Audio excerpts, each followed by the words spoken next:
और पूरी सामर्थ्य से संचालित कर सके। धन्यवाद।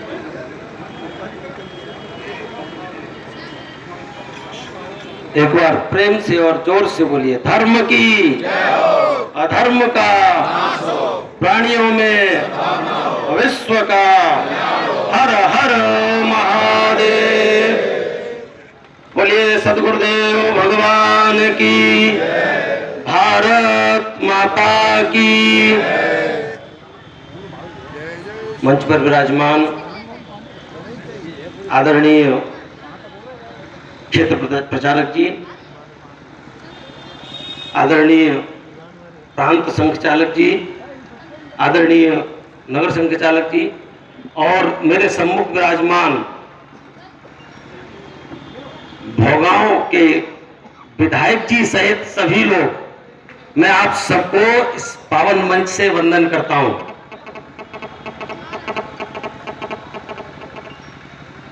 ये जो लिस्ट बनी है, आप लोगों ने तालियों की गड़गड़ाहट देख ली होगी।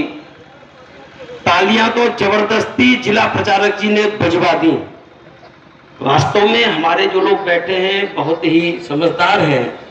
एक एक लोग, जैसे हमारे सामने कई मोटे लोग बैठे हैं, मोटे माने शरीर से नहीं पैसे से, वो लोग खड़े हुए, किसी का 1 लाख, किसी का 1,51,000, लोगों ने तालियां ही नहीं बजाई। क्यों नहीं बजाई? अरे सभी लोग जानते हैं कि तालियों के लायक है ही नहीं, इनका तो बहुत बड़ा फिगर होना चाहिए, इसलिए तालियां नहीं बज रही थी।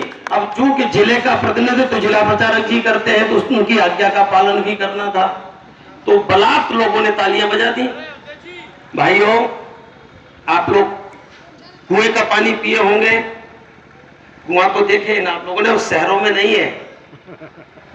जिन कुओं से पानी नहीं निकल, मैं बहुत प्रैक्टिकली बात बता रहा हूं, और जो लोग छूट गए हो और कम की श्रेणी में हो, अभी सुधार करने का अवसर है।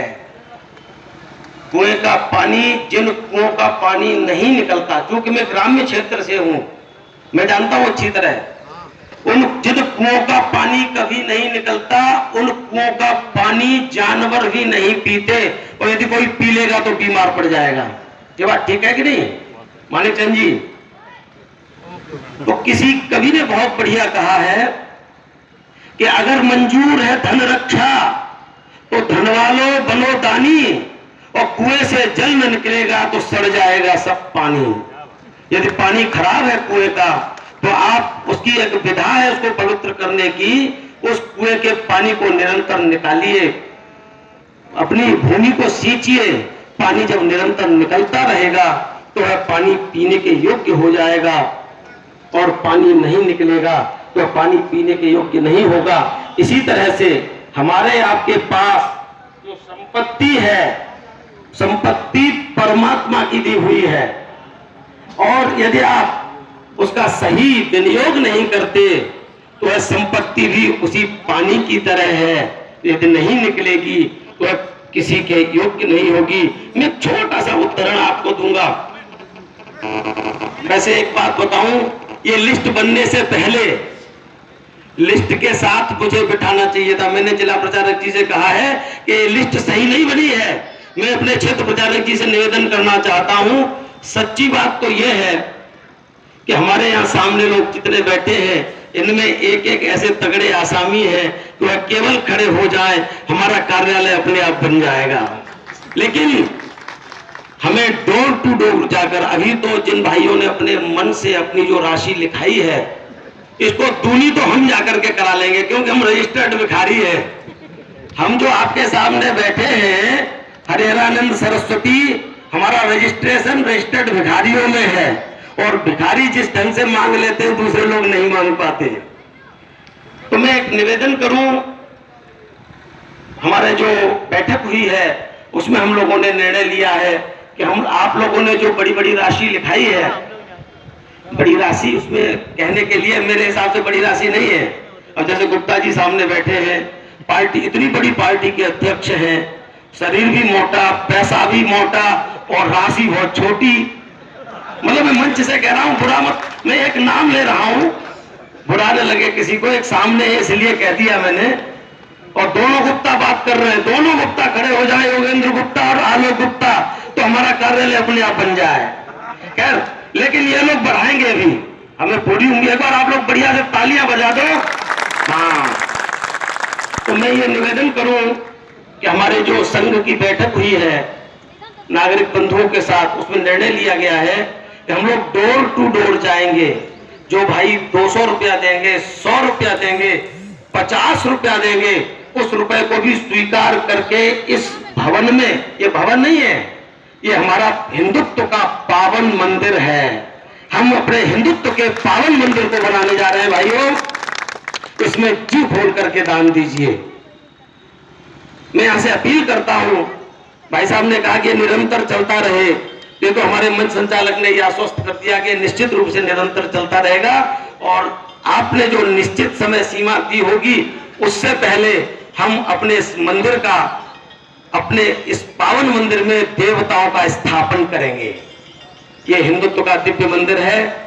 प्रत्येक डोर टू डोर जाकर 50 रुपए भी हमारे कार्यकर्ता उन बंधुओं से स्वीकार करेंगे। क्यों? ये राशि जो है इसमें कुछ और सम्मिलित हो जाएगी तो हमारा कार्यालय, हमारा ये दिव्य मंदिर बन जाएगा, लेकिन हम जन सामान्य की धनराशि को इसमें लगाएंगे। एक छोटा सा उदाहरण मैं दूंगा, किसी ने 5 लाख दिए, किसी ने 2 लाख दिए, किसी ने 1.5 लाख दिए, उन देने वालों को कहीं ये अहंकार न हो जाए। मैं आप सबसे निवेदन करना चाहूंगा कि आप सबने जो अपनी अपनी राशि लिखाई है, वह राशि नतमस्तक होकर के इस मंदिर में समर्पित कर जाना। कभी अपने सिर को उठा करके ये मत कहना कि मैंने इस मंदिर के बनाने में इतनी राशि समर्पित की है, क्योंकि रहीम दास जी चित्रकूट में जाकर के कुछ दान कर रहे थे और उनका सिर नीचा था। सिर नीचा किए होकर कोई भी भिखारी आ रहा है उसको ऐसे करके दे रहे थे।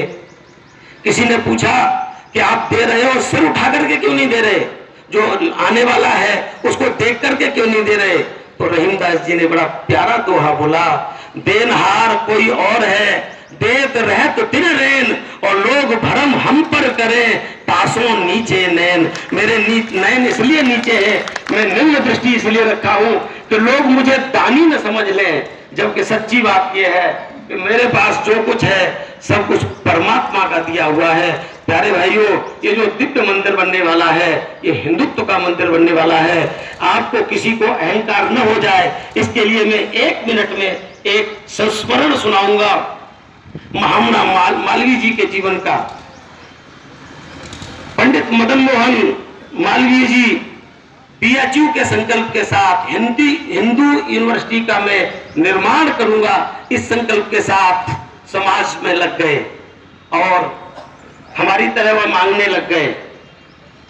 बिड़ला जी बनारस पधारे। बिड़ला जी पर महामना जी का बहुत बड़ा प्रभाव था। बिड़ला जी गंगा स्नान के लिए गए। दशाश्वमेध का घाट पर बिड़ला जी के पहुंचने से पहले पंडित मालवीय जी पहले से विराजमान हो गए। उस घाट का जो पंडा था उसको हटा दिया और उसकी गद्दी पर खुद बैठ गए। जब बिड़ला जी स्नान करके वस्त्र वगैरह पहने और घाट के पंडे को कुछ दान दिया जाता है, इस भाव से उस चौकी तक आए तो देखा उनके गुरुजी वहां विराजमान है, महामना जी। बिड़ला जी ने पूछा, पंडित जी ये क्या है? बोले मुझे कुछ चाहिए आपसे। और वहां पर पंडित जी ने बिड़ला जी से 5 हॉस्टल, उस समय 5 हॉस्टल की कितनी बड़ी कीमत रही होगी, संकल्प करा लिया गंगा के किनारे, मुझे बिड़ला जी बीएचयू के लिए आपसे 5 हॉस्टल चाहिए। बिड़ला जी ने संकल्प कर दिया और उसके बाद बिड़ला जी और पंडित जी दोनों साथ साथ दशाश्वमेध घाट की सीढ़ियां चढ़ने लगे। जैसे ही सीढ़ियां चढ़ने लगे तो महामना जी ने देखा, पंडित जी ने देखा कि 5 हॉस्टल दान का संकल्प करने के बाद बिड़ला जी के स्वभाव में परिवर्तन, प्रभाव में परिवर्तन, चाल में परिवर्तन हो गया। ये जो पैसा है, हम किसी को देते हैं तो अपने को दानी समझ लेते हैं।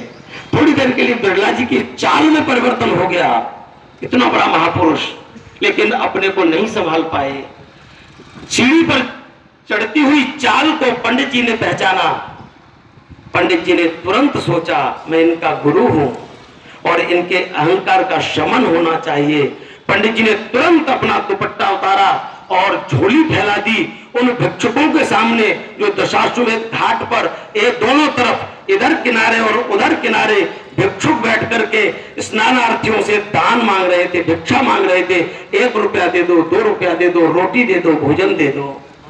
पंडित जी उन सब के सामने गए, अपनी झोली फैलाई और उन सब से निवेदन किया, उन भिखारियों से उनसे निवेदन किया, भाइयों मैं पंडित महामना मालवीय PHU का निर्माण कर रहा हूं, हिंदू यूनिवर्सिटी का निर्माण कर रहा हूं, मुझे आप सबके सहयोग की अपेक्षा है।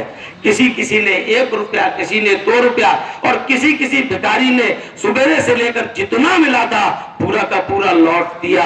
बिरला जी बिगड़ गए। बिरला जी ने कहा, पंडित जी ये क्या नाटक है? अरे आपको कुछ और चाहिए था तो मुझे बताते, ये क्या नाटक कर रहे हो?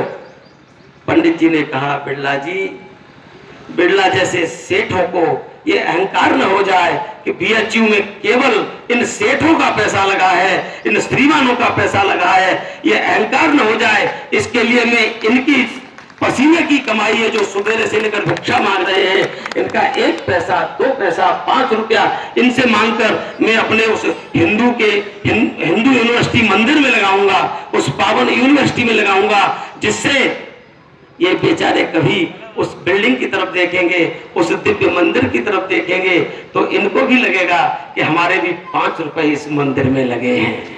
इसके लिए हम लोग, हमारे कार्यकर्ता डोर टू डोर जाएंगे, प्रत्येक दुकान पर जाएंगे और जो प्राप्त होगा 2 रुपया से लेकर के चाहे असंख्य तक हम सब लोग वह स्वीकार करेंगे।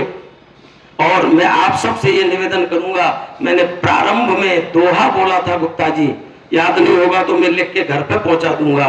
वह संपत्ति सड़ न जाए, आपको धूप न लगानी पड़े। देखिए हम लोग टीवी में देखते थे और समाचारों में भी पढ़ते थे, आप लोग गड़बड़ी करोगे तो मोदी जी को रात को 8 बजे एक बार फिर खड़े होना पड़ेगा। मोदी जी फिर खड़े न हो जाए, इस सावधानी को पहले से देखें, पहले से आप लोग सावधान हो जाएं। उनको तो खड़े होना पड़ेगा और आप लोग 2-2 हजार के जो इकट्ठे कर रहे हैं, मुझे एक सूचना ये मिली है कि बैंकों से 2-2 हजार के रुपए निकल तो बहुत गए लेकिन बैंकों में वापस नहीं जा रहे। तो आप लोग से सबसे मेरा निवेदन है कि आप सभी लोग बिल्कुल दिल खोलकर, आप जितना दिल खोलेंगे, जितना पैसा यहाँ हिंदुत्व के मंदिर में देंगे, सच्ची बात है आपके पूर्वज जिस लोक में होंगे, जब आप हमें यहाँ वो पैसा समर्पित करने आएंगे, हमारे जिला प्रचारक जी को, जिला कार्यवाह जी को वह पैसा समर्पित करने आएंगे, या हमारे इस मंदिर के लिए जिन लोगों को